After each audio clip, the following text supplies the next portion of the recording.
সুতরাং পাঁচটা গুণে আমাদের গুণান্বিত হতে হবে। আল্লাহ পাক রব্বুল আলামিন পাঁচটা গুণ এক এক করে বর্ণনা করেছেন। এই পাঁচটা গুণ যদি আপনার মধ্যে থাকে আপনি নিজে মুত্তাকি হয়ে যাবেন। আল্লাহ পাক রব্বুল আলামিন বলেন পাঁচটা গুণ কি বর্ণনা করেছেন। এক নম্বর গুণ আল্লাহ পাক রব্বুল আলামিন বর্ণনা করেছেন হুদাল লিল মুত্তাকিনের পরে আল্লাযীনা ইউমিনুনা বিল গায়ব। এক নম্বর গুণ হতে হবে অদৃশ্যের উপর আমাদের বিশ্বাস রাখতে হবে। আল্লাহ পাক রব্বুল আলামিনের উপর বিশ্বাস রাখতে হবে, ঈমানদার হতে হবে। আল্লাযীনা ইউমিনুনা বিল গায়ব, আমরা জান্নাত জাহান্নাম কখনোই দেখি নাই, তারপরে আমাদেরকে বিশ্বাস করতে হয় আল্লাহ পাক রব্বুল আলামিন সুখময় জায়গা জান্নাত তৈরি করে রেখেছেন। সবথেকে কঠিন জায়গা জাহান্নাম আল্লাহ পাক রব্বুল আলামিন তৈরি করে রেখেছেন। এটাকে আমাদের বিশ্বাসের মধ্যে আনতে হবে, অন্তরের মধ্যে গেঁথে নিতে হবে যে আমি যখন মরে যাব, মরার পরে আল্লাহ পাক রব্বুল আলামিন যদি আমি ভালো হই জান্নাত দান করবেন, আর যদি ভালো না হই জাহান্নামের মধ্যে আমাদেরকে ঠুসে পুরে দেবে। অতএব জাহান্নামের ভয়ে দুনিয়ার বুকে আমাকে চলতে হবে। তাই অদৃশ্যের উপরে বিশ্বাস করতে হবে, ঈমানদার হতে হবে, আল্লাহর উপরে বিশ্বাস রাখতে হবে। আল্লাহকে আমরা কোনোদিন দেখি নাই, আল্লাহ পাক রব্বুল আলামিনকে দেখাও সম্ভব নয় কারো পক্ষে, যে কেউ আল্লাহকে দেখবে এমনটা কারো পক্ষে সম্ভব নয়। হযরত মূসা আলাইহিস সালাতু ওয়াস সালামের সঙ্গে আল্লাহ পাক রব্বুল আলামিনের কথোপকথন হতো। যখন প্রয়োজন হতো তুর পাহাড়ে হযরত মূসা আলাইহিস সালাতু ওয়াস সালাম চলে যেতেন, তুর পাহাড়ে গিয়ে আল্লাহর সঙ্গে কথাবার্তা বলতেন। একদিন হযরত মূসা আলাইহিস সালাম বলে ফেললেন, রব্বি আরিনি আনজুর ইলাইক, হে আল্লাহ আপনাকে আমি দেখতে চাই, আপনার সঙ্গে আমি কথাবার্তা বলি কিন্তু আপনাকে দেখতে পাই না, এতে আমার মনটা জোড়ায় না। হে আল্লাহ আপনি যদি আমাকে দেখা দিতেন বড় ভালো হতো। আল্লাহ পাক রব্বুল আলামিন বললেন, হে মূসা তোমার সঙ্গে আমি কথাবার্তা বলি বটে, কিন্তু তুমি আমাকে দেখতে পাবে এমনটা নয়। লান তারানি, তুমি আমাকে দেখতে পারবে না। তোমাকে আমি দেখার মতন এতটা চোখের পাওয়ার দিই নাই যে সেই পাওয়ারে তুমি আমারে দেখে ফেলবে, এতটা পাওয়ার তোমার চোখে আমি দিই নাই, এতটা পাওয়ার তোমাকে আমি দিই নাই। আল্লাহ পাক রব্বুল আলামিন তারপরেও বললেন, হে মূসা যদি তুমি আমাকে দেখতে চাও তোমাকে আগে পরীক্ষা করব, ওর থেকে কম পাওয়ার তোমার চোখে দিব, যদি সেই পাওয়ারটা তুমি সহ্য করতে পারো তাহলে তুমি আমারে দেখতে পারবে। হযরত মূসা আলাইহিস সালাতু ওয়াস সালাম বললেন, আল্লাহ কিভাবে আমাকে পরীক্ষা করবেন? আল্লাহ পাক রব্বুল আলামিন বললেন, হে মূসা এই যে পাহাড় দেখছো, পাহাড়ের দিকে আমার নূরের তাজাল্লি দেব, তুমি পাহাড়ের দিকে লক্ষ্য করে থাকবে। যদি পাহাড়ের নূরের তাজাল্লি লাগার পরে তোমার চোখে যে ছটাটা লাগবে, সেই ছটাটা যদি তুমি সহ্য করতে পারো, তুমি যদি সেই ছটাটা দেখতে পারো, তারপরে আমি আমাকে তোমার সামনে পেশ করব, তুমি আমারে দেখে নেবে। একবার পাহাড়ের দিকে তুমি খেয়াল করো। আল্লাহ পাক রব্বুল আলামিন কোরআনুল কারীমের মধ্যে বর্ণনা করেছেন, ফালাম্মা তাজাল্লা রব্বুহু লিল জাবালি জাআলাহু দাক্কা ওয়া খাররা মূসা সাইকা। আল্লাহ পাক রব্বুল আলামিন পাহাড়ে নিজের নূরের তাজাল্লি মারলেন। হযরত মূসা আলাইহিস সালাতু ওয়াস সালাম তিনি পাহাড়ের দিকে লক্ষ্য করেছিলেন, ওই নূরের তাজাল্লি সহ্য করতে না পেরে আল্লাহ পাক রব্বুল আলামিন বললেন, ওয়া খাররা মূসা সাইকা। হযরত মূসা আলাইহিস সালাতু ওয়াস সালাম বেহুশ হয়ে মাটিতে পড়ে গেলেন, তিনি সহ্য করতে পারলেন না। আল্লাহকে দেখা সম্ভব নয়, না দেখে আমাদের বিশ্বাস করতে হবে। আল্লাহ পাক রব্বুল আলামিনকে দেখা সম্ভব নয়, তবে আল্লাহ পাক রব্বুল আলামিন যদি চোখের পাওয়ার দিয়ে দেয়, আল্লাহু আলা কুল্লি শাইইন কাদির, আল্লাহ তিনি সর্বক্ষমতার মালিক, তিনি যদি চোখের পাওয়ার দিয়ে দেন আল্লাহ পাক রব্বুল আলামিনকে দেখা যাবে। আমার নবী আপনার নবী বিশ্ব নবী জনাবে মুহাম্মদুর রাসূলুল্লাহ সাল্লাল্লাহু আলাইহি ওয়াসাল্লামের যখন মেরাজ হলো, আল্লাহ পাক রব্বুল আলামিন ডেকে নিলেন, হে নবী আল্লাহ রাসূলকে ডেকে নিলেন। আল্লাহ রাসূল মক্কা থেকে বাইতুল মাকদিসে গেলেন, বাইতুল মুকাদ্দাস থেকে সেখানে আল্লাহর পক্ষ থেকে একটা সিঁড়ি নামিয়ে দেওয়া হলো। আল্লাহ পাক রব্বুল আলামিন নামিয়ে দিলেন সিঁড়ি। হযরত বিশ্বনবী সাল্লাল্লাহু আলাইহি সাল্লামকে জিবরিল আমিন তিনি প্রথম আসমান, দ্বিতীয় আসমান, তৃতীয় আসমান, চতুর্থ আসমান, পঞ্চম আসমান, ষষ্ঠ আসমান, সপ্তম আসমান, সিদরাতুল মুনতাহা, একটি সিদরাতুল মুনতাহা বলে জায়গা আছে, সেই সিদরাতুল মুনতাহা পর্যন্ত হযরত জিবরিল আমিন গেলেন, দিয়ে বললেন, হে রাসূলুল্লাহ, হে আমার রাসূল, এই পর্যন্তই আমার ক্ষমতা শেষ। এই যে সিদরাতুল মুনতাহা দেখতে পাচ্ছেন, সিদরাতুল মুনতাহাকে ক্রস করে আমার যাওয়ার কোন রকমের অধিকার নাই। আমি যদি সিদরাতুল মুনতাহাকে ক্রস করে যাই, আমার 600 পরগুলো আছে, আল্লাহ পাক রব্বুল আলামিন সব পুড়িয়ে ফেলবেন, আমার যাওয়ার ক্ষমতা নাই। আপনি যেহেতু আল্লাহর বন্ধু, আপনি যেহেতু আল্লাহর হাবিব, এবার আপনি একা একা আল্লাহর সঙ্গে সাক্ষাৎ করে যান। আল্লাহর সঙ্গে সাক্ষাৎ করার জন্য বিশ্বনবী সাল্লাল্লাহু আলাইহি ওয়াসাল্লাম সিদরাতুল মুনতাহা থেকে একা একা আল্লাহর কাছে গিয়ে সাক্ষাৎ করেছেন। তাই কবি বলে, সিদরা সে भी आगे कौन गया, जिब्रील आमीन से पूछो, मेराज का दुल्हा कौन बना, मेराज का दुल्हा कौन बना, जिब्रील आमीन से पूछो, क्या है तौक़ीर शाह उमम, क्या है तौक़ीर शाह उमम, इंसान से हो पाए न रकम, क्या है तौक़ीर शाह उमम, इंसान से हो पाए न रकम। जिब्रील आमीन के अल्लाह पाक रब्बुल आलमीन বলছেন, জিবরিল আমিনকে জিজ্ঞাসা করে নাও, সিদরাতুল মুনতাহাকে পাড়ি দিয়ে কে আল্লাহর সঙ্গে সাক্ষাৎ করেছিলেন? আমার নবী, আপনার নবী সরওয়ারে কায়নাত সাল্লাল্লাহু আলাইহি ওয়াসাল্লাম আল্লাহর সঙ্গে সাক্ষাৎ করেছেন, আল্লাহর সঙ্গে সাক্ষাৎ করেছেন। অতএব আল্লাহ পাক রব্বুল আলামিন তিনার চোখের পাওয়ারটা বাড়িয়ে দিয়েছিলেন, তাই তিনি দেখতে পেয়েছেন। তা বাদ বাকি দুনিয়ার বুকে কেউ যদি মনে করে আমি আল্লাহকে দেখব তারপরে বিশ্বাস করব, নচেত আল্লাহকে বিশ্বাস করব না, এই কথা ভ্রান্ত তার কথা। আল্লাহকে দুনিয়ার বুকে দেখা যায় না, দুনিয়ার বুকে কারো দেখার মতন চোখের পাওয়ার দেয় নাই। সুতরাং আল্লাহ পাক রব্বুল আলামিনের সৃষ্টি জগৎকে দেখে আল্লাহকে চিনে ফেলতে হবে। যে আল্লাহ পাক রব্বুল আলামিন এত বড় আসমান বানালেন, 7 তবক আসমান জমিন বানায়েছেন, এত বড় একটা সূর্য সুন্দর আল্লাহ পাক রব্বুল আলামিন আমাদের খিদমতে দিয়ে দিয়েছেন। এতগুলো তারকা, বিশাল বড় বড় তারকাগুলো আল্লাহ পাক রব্বুল আলামিন যা বানায়েছেন, পৃথিবীর থেকে কত কোটি কোটি গুণ বড়। বিজ্ঞানীরা বলে এই পৃথিবীর থেকে সূর্যটা শুধুমাত্র 13 লক্ষ গুণ বড়। এই সূর্যের মধ্যে এইরকম পৃথিবী 13 লক্ষটা পৃথিবী সূর্যের মধ্যে এটে যাবে। বিজ্ঞানীরা আবার বলে ওই যে সূর্য, ওই সূর্যের থেকে নক্ষত্রগুলো এত বড় আল্লাহ পাক রব্বুল আলামিন তৈরি করে রেখেছেন। ওই রকম একটা নক্ষত্রের মধ্যে এই পৃথিবীর থেকে 13 লক্ষ গুণ বড় যে সূর্য আল্লাহ পাক রব্বুল আলামিন প্রথম আসমানে দিয়েছেন। এই সূর্য একটি নক্ষত্রের মধ্যে একটা নয়, দুটো নয়, 100টা নয়, 200টা নয়, 1000 নয়, 2000 নয়, 1 লক্ষ নয়, 2 লক্ষ নয়, 1 কোটি থেকে কোন কোন তারকা এমন বড় বানানো হয়েছে যে 3 কোটি সূর্য একটা তারকার মধ্যে ঢুকে যাবে। বিজ্ঞানীরা বলছে 3 কোটি সূর্য একটা তারকার মধ্যে ঢুকে যাবে। আল্লাহ পাক রব্বুল আলামিন কি বানিয়ে রেখেছে সারা পৃথিবীর। আল্লাহকে চিনতে হলে, আল্লাহর উপরে ঈমান আনতে হলে, অদৃশ্যের উপরে ঈমান আনতে হলে আল্লাহর সৃষ্টি জগতের দিকে খেয়াল করো। আল্লাহ পাক কি বানিয়েছে?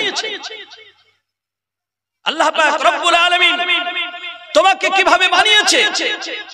আশরাফুল মাখলুকাত করে বানিয়েছে। তুমি একটু খেয়াল করো, আল্লাহ পাক রব্বুল আলামিন এই জমিনের মুখ থেকে কত রকমের ফল, কত রকমের ফসল, যত রকমের ফল ফসল দরকার, ফল থেকে নিয়ে, ফসল থেকে নিয়ে, যত রকমের ঘাস থেকে নিয়ে, বিভিন্ন রকমের ফুল আল্লাহ পাক রব্বুল আলামিন এই মাটি থেকে কিভাবে বের করেন, আল্লাহ রব্বুল আলামিন তিনার কুদরত ছাড়া এটা কিছুই নয়। যে একই জায়গায় মাটিতে বিভিন্ন রকমের আপনি ফুলের চারা লাগিয়ে দিয়েছেন, এক একটা ফুলের রং হচ্ছে আলাদা, সেই রং আবার অরিজিনাল রং কোথায় পেল এই রংটা? মাটির ভিতর কি খুঁড়ে খুঁড়ে দেখলে কি ওই গাঁদা ফুলের রংটা কি মাটির ভিতরে খুঁজে পাওয়া যাবে সম্ভব? গোলাপ ফুলের রংটা কি আপনি মাটি খুঁড়লে পাবেন যে মাটির তলে সেই রংটা ছিল, যার কারণে এই চারা গাছে রং লেগে গিয়ে এই ফুলের কলিতে রং লেগে গিয়ে ফুলটা ফুটে গেছে? এমনটা তো নয়। সারা পৃথিবীর মানুষ, সারা পৃথিবীর সব কিছুর প্রশংসা করেছে, সূর্যের প্রশংসা করেছে মানুষ, বিজ্ঞানের আসমানের প্রশংসা করেছে, তারকার প্রশংসা করেছে, ফুলের প্রশংসা করেছে, ফুলের ঘ্রাণের প্রশংসা করেছে, কিন্তু তারা প্রশংসা করলো না যেই ফুলের ঘ্রাণ দিলটাকে, আসমানটা বানালো কে, সূর্যটা বানালো কে, তারকাটা বানালো কে? সেই মালিকের প্রশংসা করতে তারা জানলো না। আমরা একটু সূর্য, আমরা একটু সারা পৃথিবীর যে আল্লাহ পাক রব্বুল আলামিনের সৃষ্টি জগৎ আছে, সেই সৃষ্টি জগতের দিকে খেয়াল করে আমরা আল্লাহর পর, অদৃশ্যের পর আমরা বিশ্বাস আনবো। যে আল্লাহ পাক রব্বুল আলামিন কি সুন্দর সারা পৃথিবীটা কিভাবে বানালেন। সৃষ্টি জগতের পর আপনি ভাবতে ভাবতে পাক্কা ঈমানদার মুত্তাকি হতে পারবেন যখন সৃষ্টি জগৎ নিয়ে আপনি ভাববেন, আপনার মধ্যে ঈমান বসে যাবে। তাই সৃষ্টি জগৎ নিয়ে বেশি বেশি করে ভাবতে হবে। তাই কবি বলে, আচ্ছা মানুষ বলো দেখি, আচ্ছা মানুষ বলো দেখি, রাত্রি কেন কালো, সূর্য বলো কোথা হতে পাইলো এত আলো। আরে ফুলগুলো নানান রঙের কেমন করে হয়, আরে ফুলগুলো নানান রঙের কেমন করে হয়, পাতাগুলো সবুজ বটে ফুলের মতো নয়।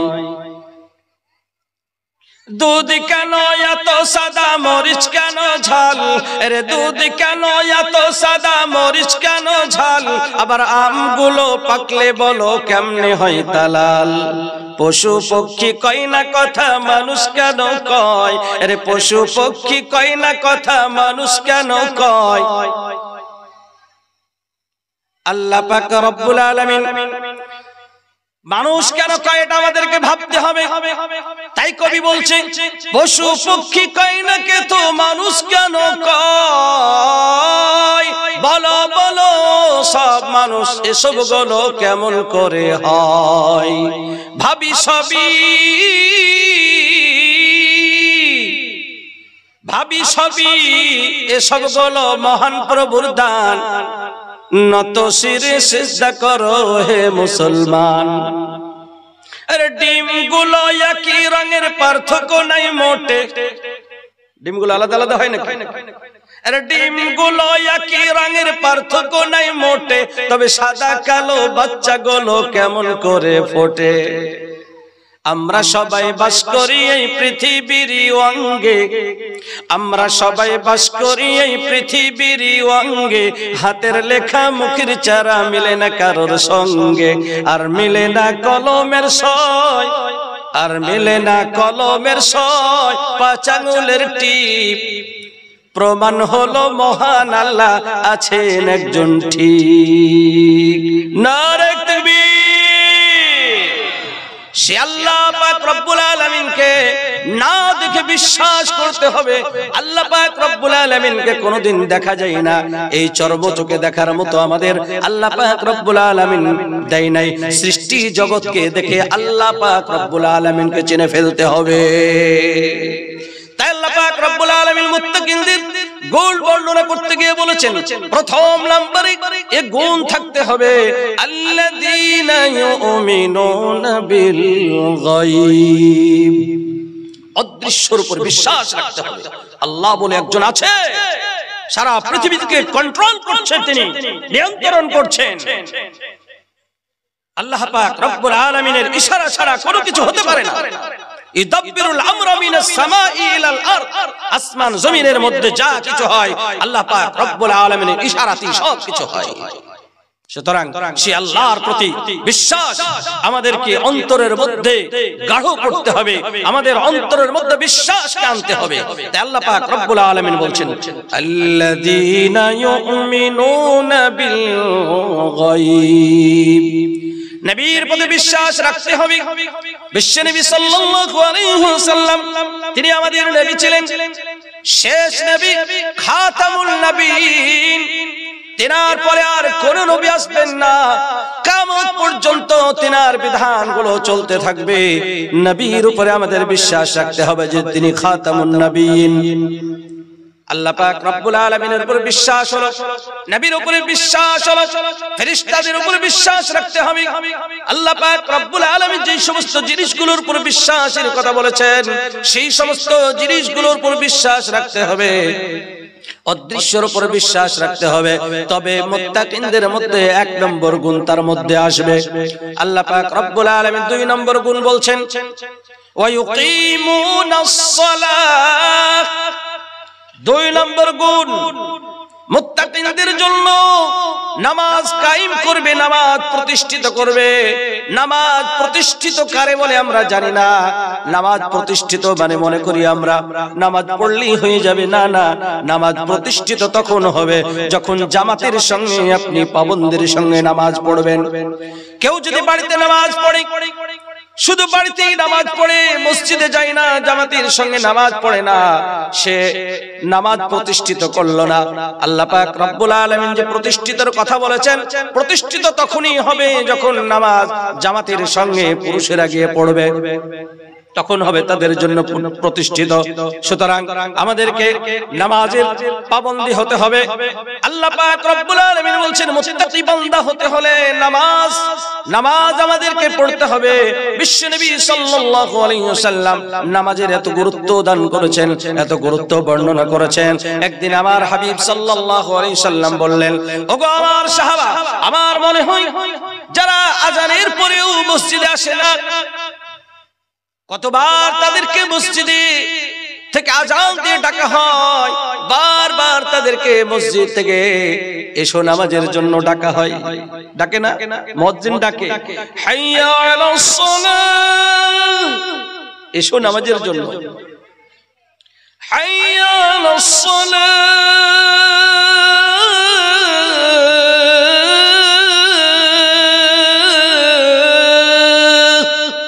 এসো নামাজের জন্য এসো। আবার ডাকে আপনাকে আমাকে, হাইয়া আলাল ফালাহ, এসো কামিয়াবির দিকে এসো। কামিয়াবি এখানে আছে, বাজারে কামিয়াবি নয়, চায়ের দোকানে আড্ডা মারবা ওখানে কামিয়াবি নয়। হাইয়া আলাল ফালাহ,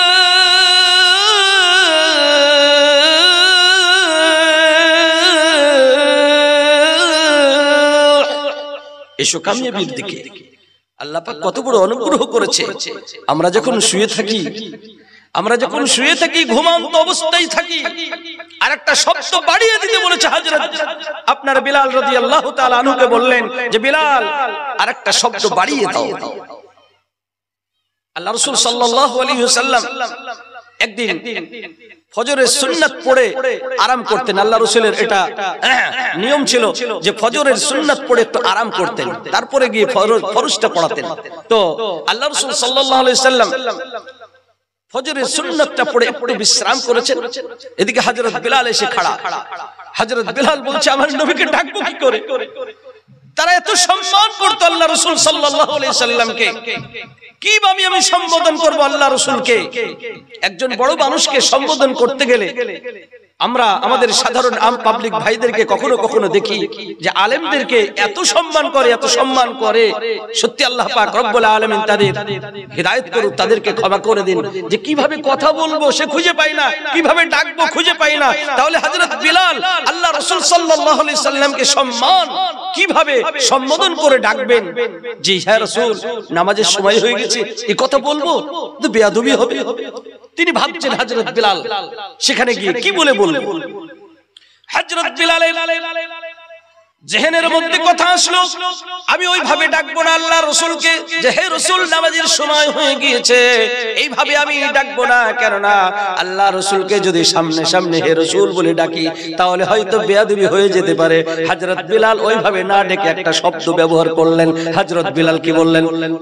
সামনে গিয়ে সেখানে আসসালাতু খায়রুম মিনান নাওম, তখন ফজরের আজানে এটা বলা হতো না। হযরত বিলাল সর্বপ্রথমে এই জুমলাটা বলেছেন, এই বাক্যটা বলেছেন। তিনি একটা বাক্য, আরবি বাক্য বানিয়ে বানিয়ে বললেন। যেহেনে আসলো আমি কথাটা বলি।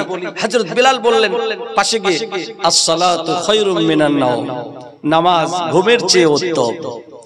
নামাজ ঘুমের চেয়ে উত্তম। হযরত রাসূলুল্লাহ সাল্লাল্লাহু আলাইহি ওয়াসাল্লাম শট করে চেতন পেতে চারি বিলাল এই কথাটা বলল, নামাজ ঘুমের চেয়ে উত্তম। এই শব্দটা তো খুব ভালো, খুব সুন্দর কথা। এত সুন্দর কথা আল্লাহ রাসূলের পছন্দ হয়ে গেল। হযরত বিলালের মুখ থেকে যেই জবানটা বের হলো, যেই ভাষাটা বের হলো, হযরত বিলালের মুখ থেকে যেই বাক্যটা বের হলো, আল্লাহ রাসূল বললেন হে বিলাল, তোমার এই কথাটাতে আমি এত খুশি হয়েছি। তুমি এই শব্দটা ফজরে মানুষ যখন ঘুমিয়ে থাকে তুমি এই শব্দটা লাস্টে ব্যবহার করবে, কিয়ামত পর্যন্ত তোমাকে স্মরণ করতে থাকবে। তাই ফজরের সময় আবার বলা হয় আমাদেরকে আসসালাতু খায়রুম মিনান নাওম, আসসালাতু খায়রুম মিনান নাওম। নামাজ ঘুমের চেয়ে উত্তম, সুতরাং উঠে যাও আর শুয়ে থেকো না। তাই আমাদেরকে নামাজের জন্য যেতে হয়। আল্লাহ রাসূল সাল্লাল্লাহু আলাইহি ওয়াসাল্লাম তাই বললেন, যখন মসজিদ থেকে আযান দিয়ে ডাকা হয় মসজিদে, তারপরেও যারা মসজিদে আসে না, আমার মনটা চায় যে তোমাদেরকে নামাজে দাঁড় করিয়ে দিয়ে আমি দেখব যে বাড়িতে কোন কোন পুরুষরা আছে।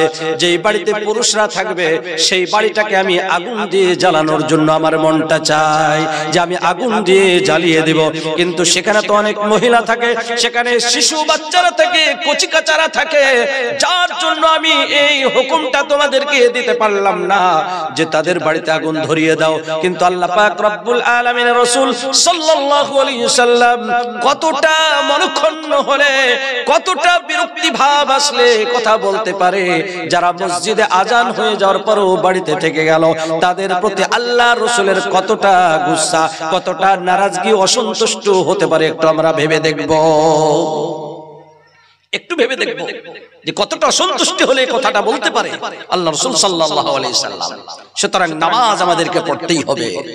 আল্লাহ রাসূল সাল্লাল্লাহু আলাইহি ওয়াসাল্লাম তিনি যখন মারাজুল মউতে যখন পতিত হয়েছে, তিনি যখন অসুস্থ হয়েছে, যে অসুস্থ হওয়ার পরে আল্লাহ রাসূল দুনিয়ার বুকে আর থাকে নাই।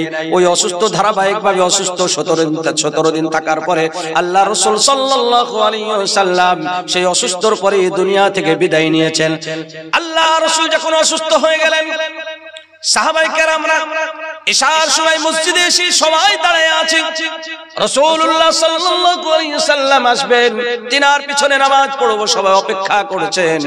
ইশার নামাজের জন্য সবাই হাজির হয়েছে, কিন্তু সেই সময় আল্লাহ রাসূল সাল্লাল্লাহু আলাইহি ওয়াসাল্লাম বেহুশ হয়ে গেছেন, কোনো জ্ঞান নাই। তারপরে সাহাবারা মসজিদের মধ্যে অপেক্ষা করছেন আল্লাহ রাসূলের জ্ঞান ফিরলে নামাজ পড়াবেন।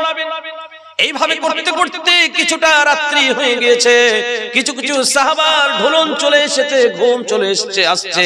হযরত আবু বকরকে বলছে, আবু বকর তুমি নামাজ পড়াও। হযরত আবু বকর বলে, আরে আমি নবীর জায়গায় কিভাবে দাঁড়ায় দাঁড়ায় নামাজ পড়বো? নবীর জায়গায় আমি দাঁড়ায় দাঁড়ায় নামাজ পড়ার মতো আমি তো অযোগ্য, আমি কেমন করে পড়াতে পারি? হযরত আবু বকর তারপরেও যায় না। সাহাবায়ে কেরামরা জোর জবরদস্তি করলেন, বললেন ও আবু বকর, আল্লাহ রাসূলের পরে তোমার তো স্থান। বহু জায়গায় আমরা শুনেছি আল্লাহ রাসূলের মুখে যে আমি আর আবু বকর অমুক জায়গায় গিয়েছিলাম, আমি আর আবু বকর অমুক জায়গায় যাব, আমি আর আবু বকর অমুক জায়গায় গিয়েছিলাম, এই কাজটা করেছি। এবং এমনকি হিজরত যখন করেছেন, হে আবু বকর আপনি তো আল্লাহ রাসূলের সঙ্গে হিজরত করেছেন, অতএব আল্লাহ রাসূলের পরে আপনার জায়গা, আপনার স্থান, আপনি নামাজে দাঁড়িয়ে যান। হযরত আবু বকর নামাজে দাঁড়িয়ে গেছেন। আল্লাহ পাক রব্বুল আলামিনের কারিশমা, বিশ্ব নবীর জ্ঞান ফিরে গেছে। জ্ঞান ফিরে গিয়ে হযরত আয়েশাকে জিজ্ঞাসা করছেন, হে আয়েশা এটা কোন সময়? আল্লাহ রাসূলের ওটাও ভুল হয়ে গিয়েছে যে কোন সময় বুঝতে পারছেন না, বলছে কোন সময়। হযরত আয়েশা বলছেন, ইয়া রাসূলুল্লাহ, ইয়া হাবিবাল্লাহ, ইশার সময়, ইশার নামাজের জন্য সাহাবায়ে কেরামরা এসে অপেক্ষা করতে করতে অনেক অপেক্ষা করেছে আপনার জন্য, তারপরেও আপনি যখন জ্ঞান আপনার ফিরে নাই, হযরত আবু বকর আমার আব্বা জানের ইমামতিতে নামাজে খাড়া হয়ে গেছে। হযরত আয়েশা বলেন, ইয়া রাসূল, আমার আব্বা জানের ইমামতিতে সাহাবারা নামাজ পড়ছেন। বিশ্বনবী সাল্লাল্লাহু আলাইহি ওয়াসাল্লাম বললেন, আয়েশা, আমার মাথাটা একটু তুলে ধরো, আমি নামাজের দৃশ্যটা একবার দেখে নেই, পর্দাটা একটু হটিয়ে দাও। মসজিদে নববীর সংলগ্ন তিনার ঘর ছিল, পর্দাটা একটু হটিয়ে দিলেন হযরত মা আয়েশা সিদ্দিকা রাদিয়াল্লাহু তাআলা আনহা। হযরত আয়েশাকে বললেন, আয়েশা, তুমি আমার মাথাটা একটু চেড়ে ধরো, তুলে ধরো, আমি নামাজের দৃশ্যটা একবার দেখে নেই। আল্লাহ রাসূল সাল্লাল্লাহু আলাইহি সাল্লামকে হযরত আয়েশা তুলে ধরলেন। তুলে ধরে কিছুক্ষণ দেখার পরে হযরত আয়েশাকে বললেন, ও আয়েশা, আমার মাথাটা আবার রেখে দাও। মাথাটা রেখে দিলেন। হযরত আয়েশা বর্ণনা করেন, আমি যখন মাথাটা আল্লাহ রাসূলের আমার রানীর উপরে রাখলাম, আমি দেখলাম আল্লাহ রাসূলের চোখ বয়ে বয়ে দুই কোণা দিয়ে পানি গড়ে গড়ে নিচে পড়ছে, দাড়ি মোবারক ভিজে যাচ্ছে। আমি জিজ্ঞাসা করলাম, হে রাসূল, আপনি কেন ক্রন্দন করেন, আপনি কেন কান্না করেন নামাজের দৃশ্য দেখে? হযরত বিশ্বনবী সাল্লাল্লাহু আলাইহি সাল্লাম বললেন, আয়েশা, ওই কথা আমার মনে পড়েছে, এই নামাজকে প্রতিষ্ঠিত করার জন্য তাইফের বুকে আমি রক্তে রক্তাক্ত হয়েছি, কত পাথর খেয়েছি, কত ঢিল খেয়েছি, কত জন আমাকে মেরেছে, গালি দিয়েছে, গালিগালাজ করেছে। রে আয়েশা, আজকে আমি দেখলাম যে আমার সাহাবারা আমার অবর্তমানে আমার জেহেনের মধ্যে একটা ছবি ধরা পড়লো, আমি যখন দুনিয়ার বুক থেকে বিদায় হয়ে চলে যাব, এইভাবে আমার সাহাবারা নামাজ পড়তে থাকবে। তাই এটা কোনো দুঃখের কাঁদন আমি কাঁদি না, আমি এটা খুশির কাঁদনে আমার চোখ দিয়ে অশ্রু ঝরে যায়। রে আয়েশা, যে কিয়ামত পর্যন্ত আমার উম্মতেরা এইভাবে জামাতবদ্ধভাবে তারা নামাজ পড়ে কায়েম করবে, নামাজ তারা কায়েম করবে। আল্লাহ রাসূল সাল্লাল্লাহু আলাইহি সাল্লাম তাদের জন্য দোয়া করলেন, কিয়ামত পর্যন্ত যারা নামাজ এইভাবে কায়েম করবে মসজিদে, তাদের জন্য আমার দোয়া থাকলো। সুতরাং নামাজ আমাকে আপনাকে পড়তেই হবে। আমি সব কিছু করলাম, নামাজ পড়লাম না, আমার কিছুই হলো না। অনেক মানুষ বলে, আমি নামাজ না পড়লে কি আছে, আমার ঈমান ঠিক আছে। এটা ভ্রান্ত কথা, ভণ্ডামি কথা এগুলো। আল্লাহ রাসূল বলছে, তুমি নামাজ না পড়লে তোমার ঈমান ঠিক থাকতে পারে না। আর তুমি কেমন ভাবে বলতে পারো যে আমার নামাজ পড়লাম না তবু আমার ঈমান আছে? রাসূলের সঙ্গে কি মহব্বত করলে তুমি? যে রাসূল নামাজকে প্রতিষ্ঠিত করার জন্য কত কষ্ট পেয়েছেন, কত রক্তাক্ত হয়েছেন, সেই রাসূলুল্লাহর নামাজকে ছেড়ে দিয়ে যে রাসূলুল্লাহ বলেছেন নামাজ হচ্ছে আমার চোখের ঠান্ডা, আল্লাহ রাসূল সাল্লাল্লাহু আলাইহি ওয়াসাল্লাম নামাজ প্রতিষ্ঠিত করেছেন, সেই নামাজকে উপেক্ষা করে তুমি কেমন ভাবে বলতে পারো যে আমার ঈমান ঠিক আছে? বন্ধুগণ, আমাদের ঈমান ঠিক নেই যদি মসজিদে না যায়, আপনি এটা আপনাকে নিজেকে মূল্যায়ন করে নিন যে আপনার ঈমান ঠিক নাই, আপনার ঈমানে পার হতে পারবেন না। সুতরাং নামাজ আল্লাহ পাক রব্বুল আলামিন দিয়েছেন, আল্লাহ পাক রব্বুল আলামিন আমাদের উপর অনুগ্রহ করেছেন যে নামাজ আমাদেরকে দিয়ে 5 ওয়াক্ত নামাজ যেটা 50 ওয়াক্ত দিয়েছিল সেটা কমিয়ে কমিয়ে 5 ওয়াক্ত এসেছে। যদিও বা 5 ওয়াক্তই এসেছে, আল্লাহ পাক রব্বুল আলামিন 5 ওয়াক্তর সওয়াব দিবেন না, বরং আল্লাহ পাক রব্বুল আলামিন কোরআনের আয়াতের মধ্যে বলে দিয়েছেন, মান জাআ বিল হাসানাতি ফালাহু আশরু আমসালিহা। আল্লাহ পাক রব্বুল আলামিন বললেন, কেউ যদি একটি কোন নেকির কাজ করে, মুমিনদের জন্য আমি সব নেকিটাকে 10 ভাগে আমি 10 দিয়ে গুণ করে তার সওয়াব দিয়ে দিব, আর ওর মধ্যে নামাজও একটা। সুতরাং কেউ যদি 1 ওয়াক্ত নামাজ পড়ে তাহলে 10 ওয়াক্ত নামাজের সওয়াব আমি দিয়ে দিব। সুতরাং 5 ওয়াক্ত নামাজ পড়লে কয় ওয়াক্ত নামাজের সওয়াব পাবো আমরা? 50 ওয়াক্ত নামাজের সওয়াব আমরা পেয়ে যাব। সুতরাং নামাজকে আমাদের প্রতিষ্ঠিত করতেই হবে। আপনি যাই করুন না কেন নামাজ পড়তে যান, একদিন আপনার মধ্যে সমস্ত খারাপ জিনিসগুলো সব বিলুপ্ত হয়ে যাবে, কিছুই থাকবে না। এটা আমার ঘোষণা না, এটা আল্লাহ পাক রব্বুল আলামিনের ঘোষণা।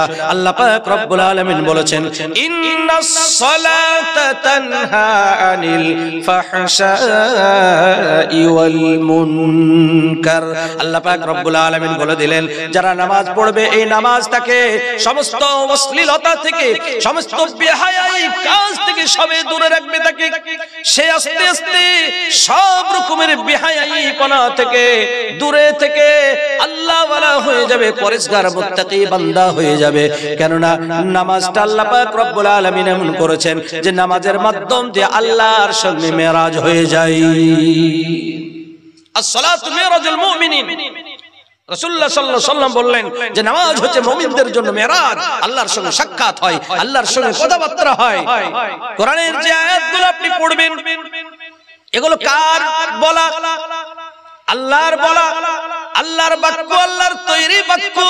আপনি যখন শুরু করে দিবেন নামাজের মধ্যে, নামাজ যখন আপনি শুরু করে দিলেন, ওয়াদ-দুহা ওয়াল-লাইলি ইযা সাজা মা ওয়াদ্দা'আকা রাব্বুকা ওয়া মা ক্বালা ওয়ালাল আখিরাতু খায়রুল লাকা মিনাল উলা ওয়ালা সাওফা ইউতিকা রাব্বুকা ফাতারদা আলাম ইয়াজিদকা ইয়াতীমান فآوى ووجدك ضالا فهدى ووجدك عائلا فأغنى فأما اليتيم فلا تقهر وأما السائل فلا تنهر وأما بنعمة ربك فحدث। আপনি যখন এইভাবে নামাজ পড়বেন, আল্লাহ পাক রব্বুল আলামিনের কালামগুলো আপনার জবান দিয়ে বেরোলো। এই কালামগুলো আল্লাহ পাক রব্বুল আলামিন একদিন পড়েছেন ফেরেশতাদের সামনে। আল্লাহ পাক রব্বুল আলামিন জিবরিল আমিনের সামনে পড়েছেন। জিবরিল আমিনকে দিয়ে বলেছেন, হে জিবরিল, যাও যাও আমার বন্ধু হাবিবকে এই আয়াতগুলো তুমি নিয়ে যাও। আল্লাহ পাক রব্বুল আলামিন নিজে কালামগুলো পড়েছেন। সুতরাং আপনি যখন নামাজের মধ্যে পড়বেন, ইমাম সাহেব যখন নামাজের মধ্যে পড়লো, সেই নামাজের সঙ্গে আপনিও হাজির আছেন। তার মানে আল্লাহর কালামটা আপনারা সকলেই পাঠ করলেন। আল্লাহর কালামের সঙ্গে আপনার জবান যখন মিলে গেল, এই জবানকে আল্লাহ পাক রব্বুল আলামিন কখনোই জাহান্নামে দেবে না। আল্লাহ পাকের কোরআন পড়বেন আর এই কোরআন, এই জবানকে আল্লাহ পাক জাহান্নামে দেবে, কখনো হতে পারে না। আল্লাহ পাক দেবেন না। সুতরাং নামাজ আমাকে পড়তেই হবে, নামাজ ছাড় নেই। যে হালাতে পারবেন সেই হালাতে পড়েন। আল্লাহ পাক রব্বুল আলামিন এত রহমানুর রহিম। আপনি সফরে গিয়েছেন, আল্লাহ পাক রব্বুল আলামিন বললেন, যখন তোমরা সফর করবে নামাজের, যখন সফর করবে তোমাদের নামাজকে আমি কমিয়ে দিলাম। 4 রাকাত ফরজ গুলো তুমি 2 রাকাত পড়তে হবে। আছে না নাই? 2 রাকাত কমিয়ে দিয়েছে। আল্লাহ পাক রব্বুল আলামিন জানে যখন মুসাফির হয়ে যায় মানুষের তাকলিফ হতে পারে, মানুষের কষ্ট হতে পারে, যার কারণে আল্লাহ পাক রব্বুল আলামিন কমিয়ে দিয়ে ফরজ নামাজ শুধু আদায় করো আর ওয়াজিবটা আদায় করো। সুন্নাত না পড়লেও গুনাহ হবে না, নফল না পড়লেও গুনাহ হবে না, শুধু ফরজটা আর আপনার ওয়াজিব যে এশার 3 রাকাত ওয়াজিব বেতির নামাজ আছে এইটা পড়তে হবে। আর 4 রাকাত গুলো 2 রাকাত করে তোমার পড়লি আল্লাহ পাক রব্বুল আলামিনের কাছে আলাও হয়ে যাবে। 2 রাকাত পড়ো। আমরা সফরের মসলাই জানি না। সফরের মসলা তো বর্ণনা করা হয় না বেশিরভাগ জলসাতে। সফরে যখন যাবেন আপনি সফরের মসলাটা জেনে নেন। যারা নামাজি আছে বিশেষ করে তাদের তো এই সময় হয়ে যায় যে কি করব আমি, এখন কয় রাকাত নামাজ পড়বো বা পুরোটাই পড়ে নাই। আপনার ছাড় দিয়েছে, সেই ছাড়টা গ্রহণ করুন আপনি। আল্লাহ পাক রব্বুল আলামিন ছাড় দিয়েছেন নিজে। কত রাকাত? 2 রাকাত পড়তে হবে। সফর কত, কখন আপনি মুসাফির হবেন হাদিস পাকের মধ্যে এসেছে, যেটা হিসাব করে এখনকার হিসাব অনুযায়ী বলছি, সেই হিসাব অনুযায়ী 77 কিলোমিটার 77 কিলোমিটার যাওয়ার উদ্দেশ্যে আপনি যখন বাড়ি থেকে বেরিয়ে যাবেন, কত কিলোমিটার বললাম? কত? 77 কিলোমিটার, 77 কিলোমিটার যাওয়ার উদ্দেশ্যে আপনি যখন বাড়ি থেকে বেরিয়ে যাবেন, আপনার গ্রাম থেকে যখন বেরিয়ে গেলেন, আপনার মহল্লা থেকে যখন বেরিয়ে গেলেন, অন্য গ্রামে পৌঁছে গেলেন, আপনি এইখান থেকে বেরিয়ে গিয়ে আপনি রাস্তায় রোডে পৌঁছে গেলেন, বা আপনি ডোমকলে পৌঁছে গেলেন, কোন জায়গায় পৌঁছে গেলেন, পাশাপাশি গ্রামে আপনি মুসাফির শুরু হয়ে গেল। আপনি 2 রাকাত করে পড়তে পারবেন। তারপরে কতদিন পর্যন্ত, কতক্ষণ পর্যন্ত? যতক্ষণ পর্যন্ত গন্তব্যস্থলে আপনি না পৌঁছাবেন ততক্ষণ পর্যন্ত আপনি 2 রাকাত নামাজ পড়ুন। যদি আপনি সেখানে 14 দিনের বেশি থাকার নিয়তে বেরিয়েছেন, তাহলে সেখানে যাওয়া পর্যন্ত আপনি মুসাফির থাকবেন, ওখানে পৌঁছানোর পর আপনি আর মুসাফির থাকবেন না। যদি 14 বেশি মানে 15 দিন বা 2 মাস, 1 মাস, 4 মাস, 6 মাস থাকার নিয়তে আপনি বেরিয়েছেন, তাহলে পৌঁছানো পর্যন্ত আপনি মুসাফির, পৌঁছানোর পরেই মুকিম হয়ে যাবেন। আর যদি 10 দিন, 12 দিন, 13 দিন, 14 দিনের মধ্যে মধ্যে ঘুরে আসবো এরকম মনে করে গিয়েছেন, আপনি 13-14 দিন ধরেই মুসাফির থাকবেন। সেখানে পৌঁছানোর পরও আপনাকে 4 রাকাত নামাজগুলো 2 রাকাত পড়তে হবে। মাগরিবটা শুধু 3 রাকাতই পড়তে হবে, মাগরিবটা 3 রাকাতই পড়তে হবে। এইভাবে আল্লাহ পাক রব্বুল আলামিন নামাজের অনেক সময় আপনার কমিয়ে দিয়েছে। নামাজের যে যত চাপ ছিল সেটা আপনাকে কমিয়ে দিয়ে 4 রাকাতের জায়গায় 2 রাকাত করে দিয়েছে। আল্লাহ পাক রব্বুল আলামিন কত বড় অনুগ্রহ করেছেন। তাই আমাদেরকে ওই দিকে খেয়াল রাখতে হবে যে নামাজ আমাদের ছাড়লে হবে না। আল্লাহ পাক রব্বুল আলামিন বড় রহমান রহিম। সুতরাং 2 নম্বরে নামাজটাকে আমাদের কায়েম করতে হবে, নামাজ কায়েম করতে হবে, প্রতিষ্ঠিত করতে হবে। আমার সময় শেষ হয়ে গেছে, তারপরে আমি আর 3টে চটচট করে বলে আমার কথাকে শেষ করব। 2-3 মিনিট, 4 মিনিট আমি সভাপতির কাছে অনুরোধ করে নিচ্ছি আর কি, এই 3টে জিনিস বলার জন্য। আমার সময় এই পর্যন্ত শেষ হয়ে গেছে। যাই হোক, পরবর্তীতে আমি আরো বিস্তারিত ভাবে আপনাদের বলবো। আর 3টা গুণ কি? 3 নম্বর গুণ আল্লাহ পাক রব্বুল আলামিন বলছেন, ওয়া মিম্মা রাযাকনাহুম ইউনফিকুন। আল্লাহ পাক রব্বুল আলামিন যে ধন সম্পদ আপনাকে দিয়েছে, সেই ধন সম্পদের মধ্য থেকে কিছু অংশ আল্লাহর রাস্তায় খরচ করতে হবে মুত্তাকি হতে হলে। 3 নম্বর। 4 নম্বরে আল্লাহ পাক রব্বুল আলামিন বলছেন, ওয়াল্লাযীনা ইউমিনুনা বিমা উনজিলা ইলাইকা ওয়া মা উনজিলা মিন ক্বাবলিক। আল্লাহ পাক রব্বুল আলামিন বললেন, মুত্তাকি হওয়ার 4 নম্বর শর্ত হচ্ছে, 4 নম্বর গুণ হচ্ছে এটা, হে নবী আপনার পূর্বে যে কিতাবগুলো আমি নাজিল করেছি, অবতীর্ণ করেছি, সেগুলোর উপরে ঈমান রাখতে হবে। সেগুলো সত্য কিতাব ছিল, জবুর সত্য কিতাব ছিল, তাওরাত সত্য কিতাব ছিল, ইনজিল সত্য কিতাব ছিল, সেগুলোকেও বিশ্বাস করা এবং আপনার প্রতি যে আমি কোরআনুল কারীম নাজিল করেছি এটাকেও বিশ্বাস করতে হবে। 4 নম্বর, এবং বিশ্বাস করে তার উপরে আমল করতে হবে, তবেই হবে সে মুত্তাকিদের 4 নম্বর সিফাত তার মধ্যে আসলো। 5 নম্বরে আল্লাহ পাক রব্বুল আলামিন বলছেন, ওয়াবিল আখিরাতি হুম ইউকিনুন। আখিরাতটাকে অন্তরের মধ্যে জমাতে হবে, বসাতে হবে, ইয়াকিন করতে হবে। ইউকিনুন বলেছেন, শুধু ইউমিনুন বলেন এখানে, যে ঈমান রাখতে হবে, বিশ্বাস করতে হবে তা নয়। অন্তরের মধ্যে আপনাকে ইয়াকিন নিয়ে আসতে হবে যে আখিরাত বলে একদিন আছে, আল্লাহর সামনে আমাকে দণ্ডায়মান হতে হবে। আমি এখানে করছি এই কাজটা, অন্যায়টা করছি, আল্লাহর পক্ষ থেকে ভিডিও হচ্ছে, আল্লাহর পক্ষ থেকে রেকর্ড হচ্ছে, এগুলো সব আল্লাহ পাক রব্বুল আলামিন কিয়ামতের ময়দানে দেখাবে আর বলবে, ইকরা কিতাবাক, তোর কিতাব তুই পড়ে নে, দেখ তুই কি করেছিলি, অন্যায় করেছিলি, সব ভিডিও সেই দিন খুলে যাবে। সেই দিনকে মাথায় রেখে আমাদের দুনিয়ার বুকে চলতে হবে। কোনো অন্যায় আমাদের করা যাবে না, অন্যায় থেকে আমাদেরকে দূরে থাকতে হবে। এবং আল্লাহ পাক রব্বুল আলামিনের যে ফরাইজগুলো, সে ফরাইজগুলো আমাদেরকে আঞ্জাম দিতে হবে, ফরাইজগুলো আমল করতে হবে, ওয়াজিবাতগুলো, সুনানগুলো আমাদের আমল করতে হবে। এইভাবে আমরা যদি করতে থাকি, এগুলোও আমাদের জন্য ভিডিও হচ্ছে। আজকে এই যে আমরা বসে আছি, এই ভিডিও তো হচ্ছে, কিন্তু আল্লাহর ক্যামেরাতেও ভিডিও হচ্ছে না, হচ্ছে না, আল্লাহর ক্যামেরাতেও ভিডিও হচ্ছে। কিয়ামতের ময়দানে আপনাকে দেখাবে যে অমুক গ্রামে এই জালসা শুনতে গিয়েছিলে, দেখো তুমি কত সুন্দরভাবে শুনছিলে, শেষ পর্যন্ত তুমি জালসা শুনেছিলে। ওগো আমার বান্দা, আমি তোমার উপর খুশি হয়ে গিয়েছিলাম যে তুমি রাত্রিতে ঠান্ডায় বসে বসে বসে বসে কোরআনুল কারীমের আয়াতগুলো তুমি শ্রবণ করছিলে। এক এক বক্তা আসছিলেন আর বক্তাদের সম্মান দিয়ে তোমরা বসে বসে বসে বসে শুনছিলে। বলেছিলে আমি সেই দিন তোমার উপর রাজি হয়ে গিয়েছিলাম। আল্লাহ পাক রব্বুল আলামিন বলবেন যে তুমি মুত্তাকির মধ্যে গণ্য হয়ে গিয়েছো। আল্লাহ পাক রব্বুল আলামিন আমাদেরকে গণ্য করবেন।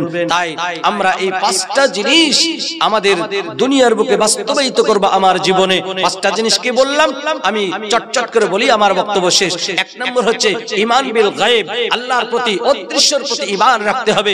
দুই নম্বর নামাজ কায়েম করতে হবে। তিন নম্বর আপনার মালের মধ্যে কিছু একটা অংশ সব সময় খরচ করতেই থাকতে হবে আল্লাহর রাস্তায়। চার নম্বর হচ্ছে যে ইতিপূর্বে কিতাবগুলো এসেছিল সেগুলোর উপর বিশ্বাস রাখতে হবে, কোরআনের প্রতিও বিশ্বাস রাখতে হবে। আর পাঁচ নম্বর হচ্ছে আখিরাতের উপর বিশ্বাস রাখতে হবে, ইয়াকিন রাখতে হবে। এই পাঁচটা জিনিস যখন আপনার মধ্যে আসবে আপনি মুত্তাকি। আল্লাহ বলছেন কি উলাইকা আলা হুদাম মির রাব্বিহিম ওয়া উলাইকা হুমুল মুফলিহুন। এরাই আল্লাহর পক্ষ থেকে হিদায়াত প্রাপ্ত আর এরাই হচ্ছে সফল। এরাই কি? এরাই সফল কিয়ামতের দিনে। সুতরাং আল্লাহ পাক রব্বুল আলামিনের কাছে যেন আমরা সফল হতে পারি। আল্লাহ পাক রব্বুল আলামিন আমাকে আপনাকে সকলকে এর প্রতি আমল করার তৌফিক দান করুক। ওয়া আখিরু দাওয়ানা আনিল হামদুলিল্লাহি রাব্বিল আলামিন। আসসালামু আলাইকুম ওয়া রাহমাতুল্লাহি ওয়া বারাকাতুহু।